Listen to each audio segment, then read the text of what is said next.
Episode 2 की शुरुआत वहीं से होती है जहां पिछले एपिसोड खत्म हुआ था। शांति मोना से कहता कि तुम्हारी आंखों में मुझे किसी की याद दिलाती है, एक पागल लड़की की जिसे मैं पसंद करता था।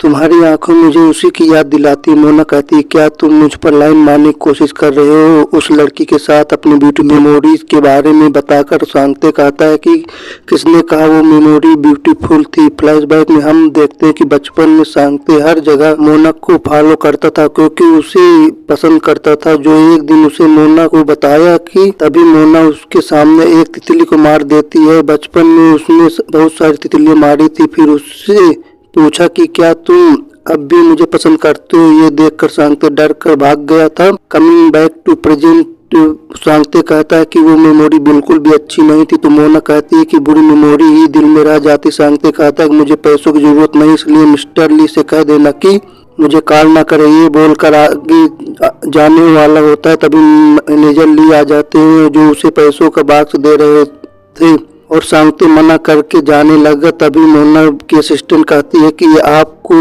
तो मिस मोना का ऑटोग्राफ चाहिए था ना? जिस पर मोना कहती है अच्छा तो तुम भी मेरे फैन हो। असिस्टेंट बताती है कि मिस्टर शांति ने मुझसे पूछा था कि आपका ऑटोग्राफ मिल सकता है या नहीं। मोना कहती है अच्छा तुम्हें पैसे नहीं बल्कि मेरा ऑटोग्राफ चाहिए तो तू अपनी एक लेटेस्ट बुक निकालते और उस पर साइन करने के लिए उसका नाम पूछती तो शांति बताता कि मेरा भाई तुम्हारा फैन है और ये ऑटोग्राफ उसके लिए ही चाहिए था। तो मोना एक बुक पे साइन करके उसे दे देती है, कहती है फिर मिलेंगे। इस पे शांति कहता मुझे ऐसा नहीं लगता है और चला जाता। बालकनी से मोना शांति को ही देखे जा रही थी क्योंकि शांति उसे बहुत पसंद आ गया था। अब ये शांति को किसी भी हाल में अपना बनाना चाहती थी, इवन उसे हाथ में उठाकर इमेजिन भी करती है।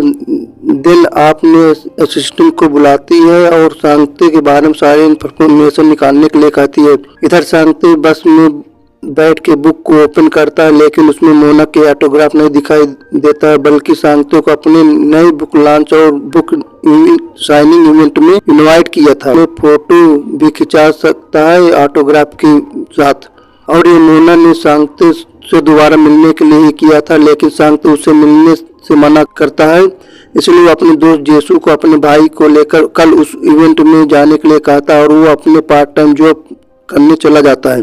राम को तो बहुत ही ज्यादा एक्साइटमेंट होता है इसलिए वो कल पहनने वाले कपड़े तैयार करने लगता है। इधर जूरी जेसू से रेस्टोरेंट में आती है। अब ये लोग भी दोस्त थे और काफी टाइम बाद मिले थे इसलिए बहुत सारी बातें करने बैठ जाते। इधर शांति के हाथ में चोट लगी थी जिसकी वजह से काफी दिक्कत हो रही थी। फिर वो अपना पार्ट टाइम जॉब खत्म करता है।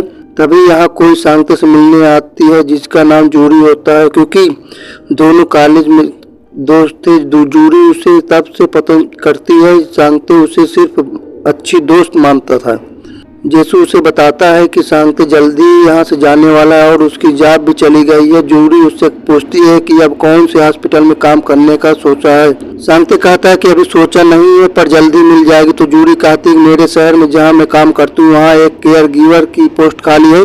हॉस्पिटल का नाम ओके साइकेट्रिक हॉस्पिटल है, तुम चाहो तो वहाँ अप्लाई कर सकते हो क्योंकि तुम एक सर्टिफाइड नर्सिंग असिस्टेंट हो इसलिए तुम्हें एक्स्ट्रा पैसे भी मिलेंगे, महीने में 10 छुट्टी मिलेगी, इसलिए तुम वहाँ इसके साथ पार्ट टाइम जॉब भी कर सकते हो। तुमने बताया था कि तुम बचपन में सिंगल सिटी में रहते हो। अब सिंगल सिटी का नाम सुनकर शांति चुप हो जाता है। तो एक फ्लैशबैक में हमें पता चलता है कि सिंगल सिटी में ही शांति की माँ का खून हुआ था जिनका खून होते हुए शांति ने देखा था पर क्योंकि बचपन में ही वो मेंटली अनस्टेबल था इसलिए वो पुलिस के सामने भी यही कह रहा था कि एक तितली ने मेरी माँ की जान ली है और उसने मुझे धमकी दी है कि अगर मैं इसके बारे में किसी को भी बताया तो तितली मुझे ढूंढ कर मार देगी। इसलिए वो तब से ही तितलियों से डरता है। क्योंकि इनकी फैमिली में कोई और नहीं था इसलिए पुलिस वाले शांति को चिल्ड्रन केयर सेंटर भेजने वाले थे और शांति को स्पेशल बच्चों के स्कूल भेजने वाले थे। बात शांति ने सुन लिया था इसलिए वो अपने भाई को लेकर शहर छोड़कर चला आया था क्योंकि उसकी माँ ने शांति को प्रॉमिस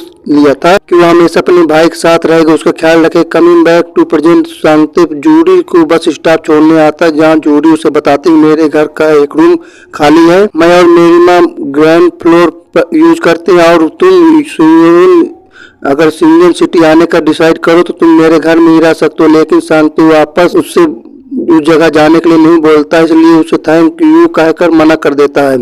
जिससे जूली थोड़ी सैड होती है तो शांति रात को बैठकर साइकेट्रिक हॉस्पिटल्स के बारे में सर्च करने लगता है, जिसके बाद ही वो ओके साइकेट्रिक हॉस्पिटल के बारे में भी पता चलता है, जहाँ के डायरेक्टर मिस्टर ओ कोरिया के नंबर 1 PTSD एक्सपर्ट हैं, जिन्होंने कई ट्रामा से गुजर रहे पेशेंट को ठीक किया है।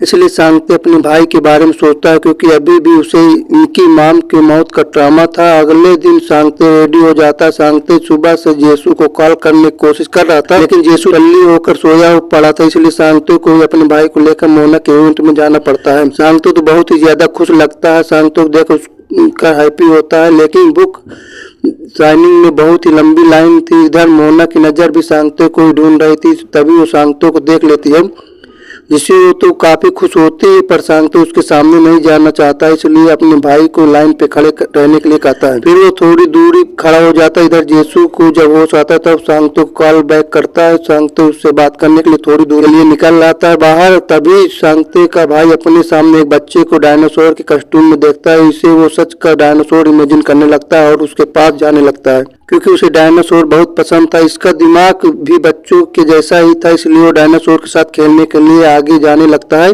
तो वहां जाने के बाद वो उस डायनासोर के बारे में बताने लगता है और बच्चे के पेरेंट्स को ये बहुत अजीब लगता है।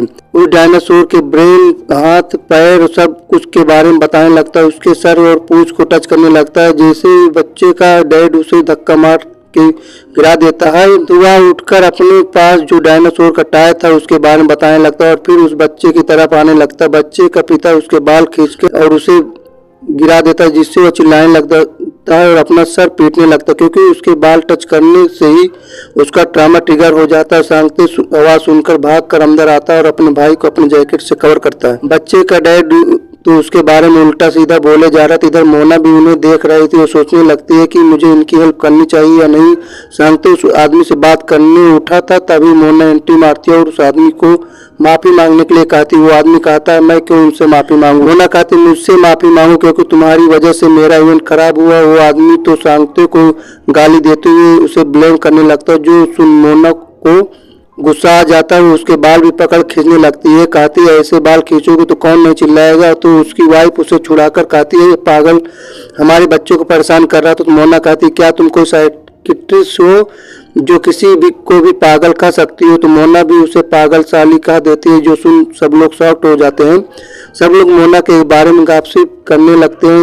इवन बहुत लोगों ने इसका वीडियो भी रिकॉर्ड कर लिया था, पर मोना की नजरें तो सिर्फ शांति पर ही थी। इसके बाद शांति का भाई अपने आप को एक रूम में बंद कर लेता है। शांति बाहर आकर बैठ जाता है, उसका वेट कर रहा था। तो मोना भी उसके पास ही बैठी हुई थी, तो उससे कहती है कि अपने भाई को देखने जाओ। शांति कहता है वो बाहर नहीं आएगा जब तक वो शाम नहीं होता। इसमें 1 घंटा भी लग सकता है और 1 दिन भी लग सकता है। ये सुन मोना कहती है, फिर क्या मैं 1 दिन यहीं बैठी रहूं? बोलकर वो शांति के रूम की ओर जाने लगती। शांति उसका हाथ पकड़ के उसे रोकता है और कहता है, तुम जाकर अपने इवेंट को संभालो। तो मोना उसके करीब आकर उसे देखने लगती है और उसे थोड़ा टीच करने लगती है। अभी यहाँ एक बंदा आता है तो जो मोना से कहता है कि तुमने फिर से प्रॉब्लम खड़ी कर दी। इसे संभालने के लिए मिस्टर ली को तो बहुत परेशानी होगी। अब ये बंदा एक फेमस जर्नलिस्ट था जो बुक्स को रिव्यू लिखता था। इस मामले को दबाने के लिए मिस्टर ली ने उसे बहुत पैसे भी दिए थे। मोना उसे कहती है कि पैसे मिल गए ना तो निकलो, पर जर्नलिस्ट शांति को देखकर कहता है, क्या ये तुम्हारा बॉयफ्रेंड है? ये जर्नलिस्ट उसकी माम के बारे में उल्टा सीधा बोलने लगता है। मोना गुस्से में उसे मारने जाती है, पर शांति उसे रोक लेता। चुपचाप उसे यहाँ से निकल जाने के लिए कहता। जर्नलिस्ट इसे कहता है कि इससे बचकर रहने। इसकी माम भी एक फेमस राइटर थी, पर एक दिन अचानक वो गायब हो गई। इसके डैड भी एक फेमस आर्किटेक्ट थे, लेकिन ये अचानक नहीं पागल हो गए। 20 साल से हॉस्पिटल में पड़े हुए हैं, इसलिए जरा संभल कर रहना। मोना को तो बहुत ही गुस्सा आ रहा था, इसलिए वो उसके पीछे जाने लगती, पर शांति उसे रोक कर कहता है, मत जाओ। तो मोना कहती है, क्या तुम मुझे पसंद करते हो? हमेशा मेरा ख्याल रखने वाले हो या फिर मुझे हैंडल कर सकते हो? शांति कुछ नहीं कहता तो मोना अपना हाथ छुड़ाकर चली जाती है। अब शांति को अंदाजा था कि मोना क्या कर सकती है, इसलिए वो भी भागकर उसके पीछे जाने लगता है, पर उसके पहुंचने से पहले ही मोना ने उस जर्नलिस्ट को सीढ़ियों से गिरा दिया था। एम्बुलेंस आती है तो उस जर्नलिस्ट को हॉस्पिटल ले जाया जाता है। यह देखकर मोना को तो बहुत गुस्सा आता है, तो शांति उसके पीछे आकर उसे शांत करने के लिए गहरी सांसें लेने के लिए कहता है। फिर आंखें बंद करके उसके हाथों को शोल्डर पे रखता है और बताता है कि जब तुम अपने आप को कंट्रोल नहीं कर सकोगी तब इस तरह अपने हाथों को क्रॉस करके अपने कंधे पर थपकी देना, ये तुम्हें शांत करने के लिए है। मोना पूछती है इसे क्या कहते, सांगते बताता है इसे बटरफ्लाई हग मेथड कहा जाता है, जो ट्रॉमा से गुजर रहे पेशेंट को शांत करने के लिए हेल्प करती है। इधर हम सांगते को भी यही मेथड यूज करता हुआ देखते हैं। मोना सांगते का हाथ पकड़ लेती है और कहती है तुम मेरे पीछे खड़े हो, इसमें कोई मजा नहीं है। ये बोलकर उसकी गर्दन पकड़ के अपने करीब लाती है और कहती है ट्रॉमा को इस तरह अपने सामने लाकर उसका सामना करना चाहिए। अब इससे सांगते तो एकदम साइलेंट हो गया था। दिन सांगते अपने भाई को देखने आने लगा। मोना उसे रोकने के लिए चिल्लाने लग जाती है, उसे रोककर कहती है कि मुझे गुस्सा मत दिलाना, वरना अगर मेरा गुस्सा फूटा तो अच्छा नहीं होगा।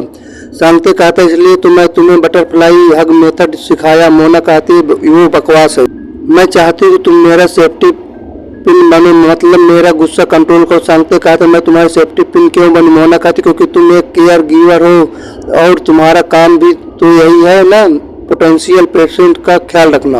और सांगते कहता है कि जाकर किसी और को ढूंढ लो। मोना कहती तुम्हें जितना पैसा चाहिए मैं दूंगी, पर मुझे सिर्फ तुम चाहिए। कहता है कि पता है जो लोग ठीक हो जाते हैं हम उनसे क्या कहते हैं, आई होप हम लोग दोबारा नहीं मिलेंगे, इसलिए प्लीज आगे से दोबारा कभी नहीं मिलेंगे।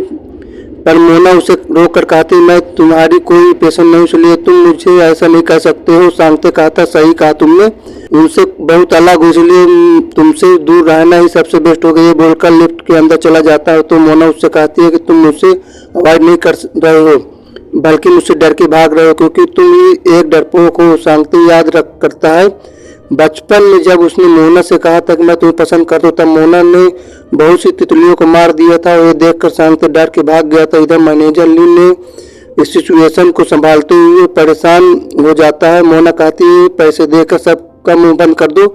उधर सांगते भाई अभी भी गुस्सुम बैठा हुआ था क्योंकि उसने मोना का ऑटोग्राफ नहीं मिला था। सांगते उसे उसका फेवरेट डायनासोर एनसाइक्लोपीडिया देता है, जिसे वो काफी खुश हो जाता है। सांगते अब डिसाइड करता है कि अब वो नहीं भागेगा। वो हमेशा सोच रहा था कि वो सिर्फ अपने भाई के लिए और तितलियों की वजह से भाग रहा है, असल में वो सिर्फ अपनी मुसीबत से भाग रहा था। वो सामना करने का डिसाइड करता है, इसलिए वो सांगते से कहता है कि तुम सिंगल सिटी में रहना चाहोगे जहां हम बचपन में रहा करते। तो उसका भाई तुरंत मान जाता है। ये सुन सांगते कहता है कि शायद मैं ही डरपोक था। सांगते कहा था तुम छोटे भाई इसलिए तुम डरते हो, पर मुझ पर भरोसा करो क्योंकि मैं तुम्हारा बड़ा भाई हूँ। जो सुन सांगते काफी इमोशनल हो गए, क्योंकि सांगते ने ऐसा पहली बार कहा था। जो जूरी को कॉल करके बता देता है कि वो लोग सिंगल सिटी आ रहे हैं। जो सुन जूरी तो बहुत खुश ही हो जाती है।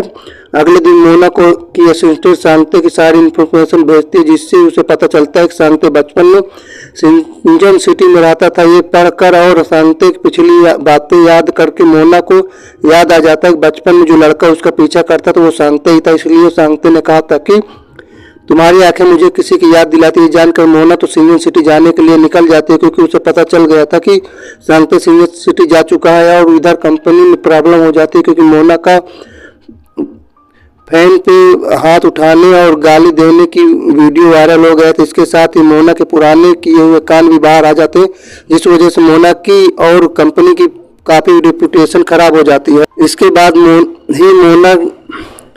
साथ ही मोना के नए बुक को भी क्रिटिसाइज किया जाता है इसके डरावने ड्राइंग की वजह से। इसलिए मैनेजर ली तो बहुत ज़्यादा परेशान हो जाता है। और अभी तो उसे मोना का कोई पता भी नहीं चल रहा था, इसलिए उसका और दिमाग खराब हो रहा था। तो असिस्टेंट मैनेजर ली को बता देती है कि उसने मोना को सांगते की इंफॉर्मेशन दी है, जिसमें सिंजन सिटी का नाम पढ़कर मैनेजर ली समझ जाता है कि मोना कहाँ जा रही है। उधर सांगते ने ओके साइकेट्रिक हॉस्पिटल ज्वाइन कर लिया था, और जहां वो जूरी के साथ मोना के डैड को वॉक पे ले जाता है। और तभी बारिश शुरू हो जाती है। वो लोग सभी लोगों को अंदर लेकर आ जाते हैं। तब तक यहाँ मोना पहुंच जाती है और हॉस्पिटल के अंदर चली जाती है।